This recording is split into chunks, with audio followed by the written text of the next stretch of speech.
Shalom Uvracha. J'ai rencontré un garçon, il dit qu'il est juif. Est-ce que c'est suffisant? Dans le traité de Yebamot, Daf Memvav Amud Bet, le Tosfot ramène là-bas la vie de Rabbeinu Tam, le petit-fils de Rashi, qui nous dit qu'une personne qui vient et qui dit qu'il est juif, alors on le considère comme un juif, on le croit. Par contre, le Yerushalmi, dans le traité de Rosh Hashanah, Perek Bet, il nous dit que c'est pas suffisant. Une personne qui vient et qui dit qu'il est juif, c'est pas pour autant qu'on va le considérer comme un juif. Donc on a une discussion entre le Talmud de Jérusalem et le Talmud de Babylone. Le Talmud de Jérusalem nous dit que quelqu'un qui vient qui dit qu'il est juif, c'est pas pour autant qu'on le considère comme juif, on ne va pas le croire pour autant. Par contre, le Talmud de Babylone, il nous dit lui que on le considère comme un juif. Une personne qui vient qui dit qu'il est juif, eh ben, il est considéré comme un juif. On sait très bien que lorsqu'il y a une discussion entre le Talmud de Babylone et celui de Jérusalem, c'est le Talmud de... On va suivre la halakha selon le Talmud de Babylone, le Talmud Babli. Donc, par rapport à cela, tous les Rishonim, le Rosh, le Rif et d'autres, nous disent que la halakha, elle est qu'une personne qui vient qui dit qu'il est juif, on le prend en considération et on le considère comme juif. Donc, on va croire une personne qui vient qui dit qu'il est juif. La raison pour laquelle la halakha nous dit qu'on peut croire une personne qui vient qui dit qu'il est juif et le considérer comme un juif, parce que, il y a une chazaka.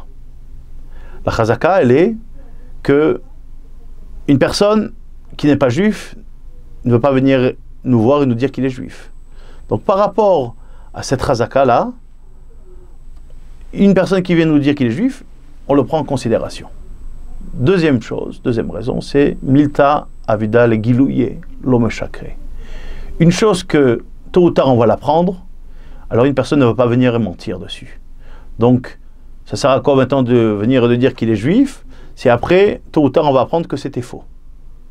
Et la troisième raison, c'est le rov, c'est une généralité. Cette généralité des gens qui viennent nous voir qui disent qu'ils sont juifs, ben effectivement, ce sont des juifs. Donc il y a ici un rov Yehudim qu'on va prendre en considération. Bien sûr, les décisionnaires, au courant des années, sont venus, et des générations sont venus nous expliquer qu'est-ce que c'est que de venir de dire qu'il est juif. Est-ce que c'est suffisant de venir de dire juif? Ou bien on va devoir prouver, il va devoir montrer la personne, pas simplement de le dire par la parole, mais aussi par son comportement, qui se comporte effectivement comme un juif. Donc, ils viennent expliquer ce que le Talmud nous a dit qu'une personne qui vient qui dit qu'il est juif, il dit oui, c'est vrai, il y a ces trois éléments-là, il y a ces trois raisons, mais il doit pour autant aussi montrer et se comporter comme un juif. Le Chut HaMeshulash, par exemple, Rabbi Chaim de Volojine, il dit que parmi les choses, le comportement qu'il doit avoir, il doit aussi parler l'hébreu, il doit connaître ses prières. Et ça, c'est une preuve qu'effectivement qu'il est juif. Le Chazon Ish, le Rav Ovadia Yosef qui l'amène aussi, dans son livre Yabia Omer, Chelek Zain, dans le Even Haezer, Siman Aleph, il nous dit, lui, attention, aujourd'hui, avec l'assimilation et le fait aussi que le peuple d'Israël s'est retrouvé un petit peu dans chaque pays, pas tout le monde est en mesure de venir de parler en hébreu. Donc, s'il ne parle pas en hébreu, ce n'est pas une preuve qu'il n'est pas juif. Il y a d'autres choses qui peuvent prouver. Effectivement, qui connaissent les coutumes, qui connaissent même les prières, même si c'est dans une autre langue que celle qui est en hébreu. Donc, par rapport à tous ces éléments-là, c'est ce qu'on appelle un comportement.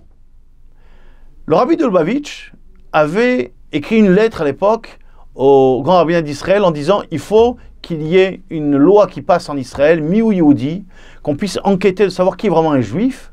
Et effectivement, dans cette lettre-là, il dit aujourd'hui, pour s'assurer que la personne est juive, c'est pas suffisant qu'il vienne et qu'il dise je suis juif, pas simplement aussi qu'il va montrer des éléments ou des preuves, il doit ramener des preuves qui sont ou bien une ketouba, où effectivement il y a un lien direct, où il y a une affiliation, ou toutes ces choses-là qu'on se doit de devoir enquêter, d'aller jusqu'au bout. Aujourd'hui, dans les rabbinats, que ce soit en Israël, que ce soit à l'étranger, effectivement, on nous demande pour prouver la judaïcité beaucoup d'éléments. Ces éléments-là, ce sont des preuves qu'effectivement, la personne qui est en face de nous est bien juive. Donc, si une personne qui vient qui dit « je suis juive », alors, même si, effectivement, on va le prendre en considération, mais il se doit pour cela se comporter comme un juif et amener bien sûr des preuves sur sa judaïcité.